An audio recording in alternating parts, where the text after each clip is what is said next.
Hello everyone, welcome to Kshitij career. आप में से एक सब्सक्राइबर ने मुझको पूछा था कि सर बैंकिंग में प्रमोशन कैसे होता है, उसके बारे में थोड़ा बता दीजिए।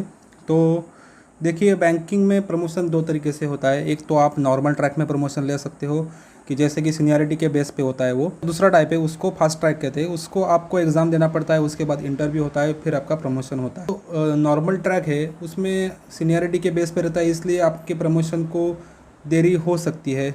बट जो फास्ट ट्रैक है उसमें आप 3 साल के बाद प्रमोशन के लिए एलिजिबल हो जाते हो if you are join as a officer. तो देखिए कि बैंक कोई भी व्यक्ति ज्वाइन करता है तो तीन तरीके से करता है। पहला है जिसमें वो एज अ सब स्टाफ ज्वाइन करता है, कि जैसे कि दफ्तरी। उसके बाद है क्लर्क और एज अ ऑफिसर। तो दफ्तरी है, उनको यदि क्लर्क बनना है तो यदि वो रिक्वायर्ड क्वालिफिकेशन रखते हैं सो ही कैन बिकम क्लर्क। जहाँ पे मैं सर्व करता था, दिलदार नगर ब्रांच है यूनियन बैंक की, वहाँ पे हमारे यहाँ दफ्तरी रहते थे। उन्होंने ग्रेजुएशन कंप्लीट करके इंटरव्यू के लिए अपीयर किया and he selected as clerk in our bank. So दफ्तरी का प्रमोशन क्लर्क में होता है यदि आपके पास रिक्वायर क्वालिफिकेशन है तो।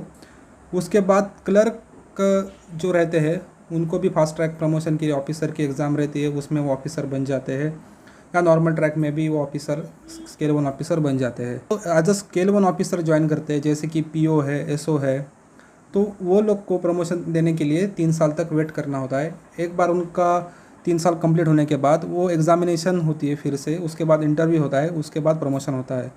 तो कोई भी पीओ ज्वाइन करता है या एसओ ज्वाइन करता है तो वो स्केल 1 ऑफिसर कहलाता है, उसको असिस्टेंट मैनेजर कहते हैं। जब उनका प्रमोशन हो जाता है तो वो मैनेजर कहलाते हैं, स्केल 2। स्केल 3 में वो सीनियर मैनेजर होते हैं, स्केल 4 में चीफ मैनेजर, और स्केल 5, 6 ये हायर मैनेजमेंट ग्रेड है, उसमें एजीएम, असिस्टेंट जनरल मैनेजर, उसके बाद डिप्टी जनरल मैनेजर और जनरल मैनेजर, ऐसे करके प्रमोशन होते हैं। देखिए, एक पिरामिड टाइप स्ट्रक्चर है।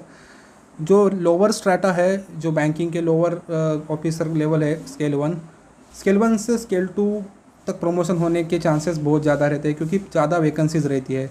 स्केल 2 से स्केल 3 तक प्रमोशन के लिए भी ज़्यादा चांसेस रहते हैं, but as compare to scale 1 to scale 2 थोड़े कम रहते हैं। बट आप जैसे इस हायरार्की में ऊपर जाओगे तो आपके प्रमोशन के चांसेस या आपके परफॉर्मेंस बेस पे ही ज़्यादा रहते हैं, और वहाँ पे कंपटीशन ज़्यादा बढ़ने लगती है।